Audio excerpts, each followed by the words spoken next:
What's up, Ragin Nation? How's it going? This is Alex, and you're watching the Ragin Ronin review. Got a review for you. I saw 2001 A Space Odyssey in IMAX 70mm, and it's actually my very first time checking out this film. This film has a limited 1-week engagement run in IMAX, and I wanted to check out this film for the very first time in the most optimal presentation, and I was definitely looking forward to it. This would be the second film that I've seen from Stanley Kubrick. I've seen Full Metal Jacket, and that's it. So I'm checking out 2001 A Space Odyssey, definitely looking forward to it, and let me first start by giving you my expectations. So I expect this film to be a visually stunning film. It's going to have a lot of great cinematography. I expect it to have a profound and deep story, and going to be a very visually stunning film. Overall, I expect this film to be an outstanding film, and I also expect to see a lot of I guess influences or elements that influenced Christopher Nolan's film Interstellar. I've seen the film, and I came out of that theater going, "What the hell did I just watch?" Like, that was weird. I can't say that was like a great and outstanding film. I mean, it was outstanding in the sense that it was different, but I don't know how I really feel about that. And you know what? When the movie ended, everybody applauded. And I was just thinking, did we watch the same movie? I'm not saying that the movie sucked, but it seemed like everybody who was watching that in the theater with me had already seen it. And they praised this film just like how a lot of critics praised this film.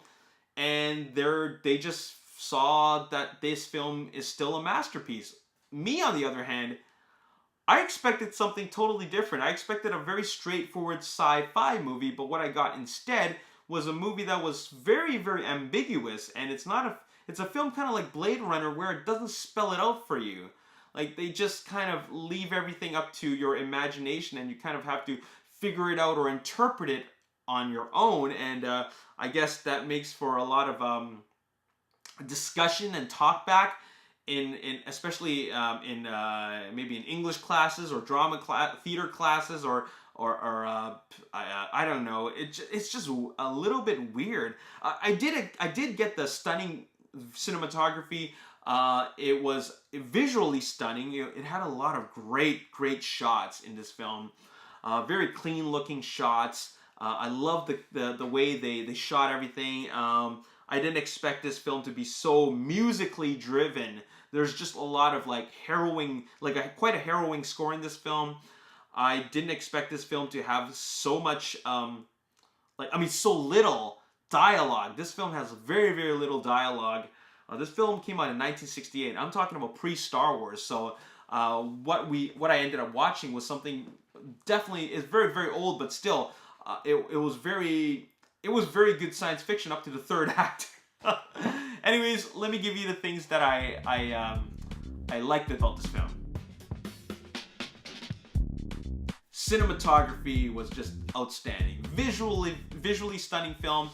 I like that this film it's definitely a profound film. It's a film that you need to interpret it yourself. That's not the thing that I liked about it, but I like that it really does a lot of it does some really bold things in this film. Stanley Kubrick, he really wanted to do something. I guess at the time, when you present a movie like this, I guess in 1968, a movie like this would be ahead of its time. So it's kind of like Planet of the Apes and Blade Runner. Imagine watching this film during that time. You would think that's pretty amazing. So I get that part, but I really did like that that this film is just very, very subtle. Like, it's just very subtle. There's not a whole lot of actual dialogue in this film. It's just a lot of imagery, and then just kind of actors acting with not a whole lot. They're just acting out a situation, and you feel quite absorbed into what is going on. I thought the first and second act were really great. Like, those are those are moments that can really just make you feel like you're in the movie and really just invested in what's going on, even though it's really quite mysterious. So that was really cool. I like the set design. I love how that back in 1968 they were able to achieve a very believable presentation of a science fiction film, like the set design, the way they shot it, the special effects, all that stuff was just really, really good and really well done. Even for a film that I'm watching in 2018, I still feel is really, really well done. What didn't work for me was really pretty much the fact that the third act is one like big like acid trip. I think it's a bit too much. Like those scenes are really just too long. I feel that the film really goes downhill after the second act, and that is when you're left to interpret it yourself.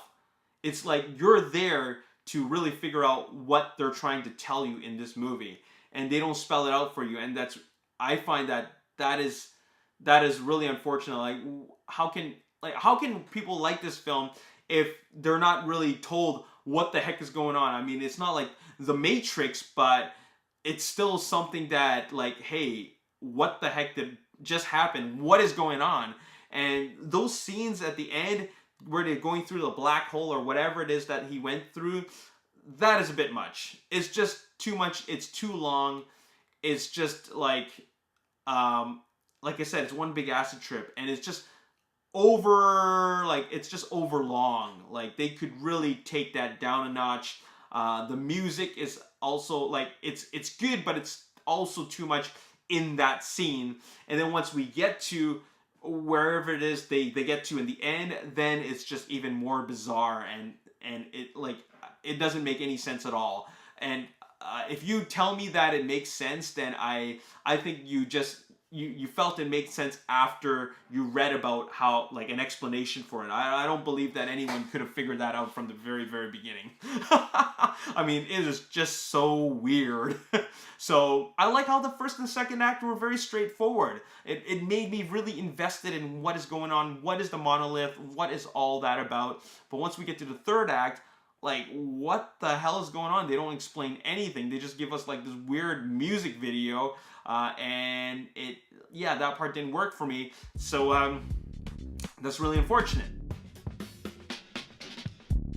Overall, this movie is like, I get that it is a milestone and quite a piece of work back in 1968, but it's all relative. If you watch like movies like this back in 1968, you're gonna think it's amazing just because, well, it's easy to set bars. It's easy to set certain standards. So I get that it is an amazing film in that sense. But watching it now, when you give us a scene like what you give us in the third act, a lot of people are just gonna be like, what the heck is this? This is nonsense. And I kind of believe that. So I'm going to give this film a 7.5 out of 10 just because I really did like the first and second act. The third act is where it all comes apart. It all really goes downhill from that point on, and I really believe that. And if you really like this film, I think that you probably watched it back in 1968, or if you like this film, then you really are, I think you needed to watch it a couple of times before you can truly say that this was an awesome film. I think that this is not a film that you get right away. It's a film that you have to watch it a couple more times to really understand what is going on, or come up with your own explanations and believe that's what it actually means in this movie. But I'll just say that, first and second act, great. Third act, just pure downhill from that point on, and it just makes you go, what the F? Anyways, as always, if you enjoyed this review and you want to see more, make sure you hit the like button, subscribe to the YouTube channel, like me on Facebook, The Ragin Nation, also follow me, Twitter, Ragin Nation. My name's Alex, thanks for watching, I'll see you next time, peace.